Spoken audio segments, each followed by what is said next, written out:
Chapter 15. That after a while, in the time of wheat harvest, Samson visited his wife with a young goat. He said, I will go into my wife's room, but her father wouldn't allow him to go in. Her father said, I most certainly thought that you utterly hated her, therefore I gave her to your companion. Isn't her younger sister more beautiful than she? Please take her instead. Samson said to them, This time I will be blameless in the case of the Philistines when I harmed them. Samson went and caught 300 foxes and took torches and turned tail to tail and put a torch in the middle between every two tails. When he had set the torches on fire, he let them go into the standing grain of the Philistines and burned up both the shocks and the standing grain and also the olive groves. Then the Philistines said, Who has done this? They said, Samson, the son-in-law of the Timnite, because he has taken his wife and given her to his companion. The Philistines came up and burned her and her father with fire. Samson said to them, If you behave like this, surely I will take revenge on you, and after that I will cease. He struck them hip and thigh with a great slaughter, and he went down and lived in the cave in Adam's rock.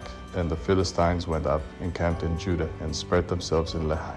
The men of Judah said, Why have you come up against us? They said, We have come up to bind Samson, to do to him as he has done to us. Then 3,000 men of Judah went down to the cave in Adam's rock, and said to Samson, Don't you know that the Philistines are rulers over us? What then is this that you have done to us? He said to them, As they did to me, so I have done to them. They said to him, We have come down to bind you, that we may deliver you into the hand of the Philistines. Samson said to them, Swear to me that you will not attack me yourselves. They spoke to him, saying, No, but we will bind you securely and deliver you into their hands, but surely we will not kill you. They bound him with 2 new ropes and brought him up from the rock. When he came to Lehi, the Philistines shouted as they met him. Then Yahweh's Spirit came mightily on him, and the ropes that were on his arms became as flax that was burned with fire, and his bands dropped from off his hands. He found a fresh jawbone of a donkey, put out his hand, took it, and struck 1,000 men with it. Samson said, With the jawbone of a donkey, heaps on heaps, with the jawbone of a donkey I have struck 1,000 men. When he had finished speaking, he threw the jawbone out of his hand, and that place was called Ramath Lehi.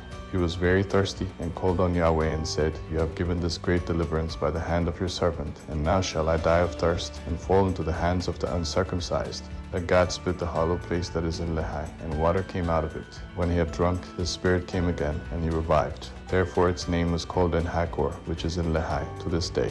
He judged Israel 20 years in the days of the Philistines.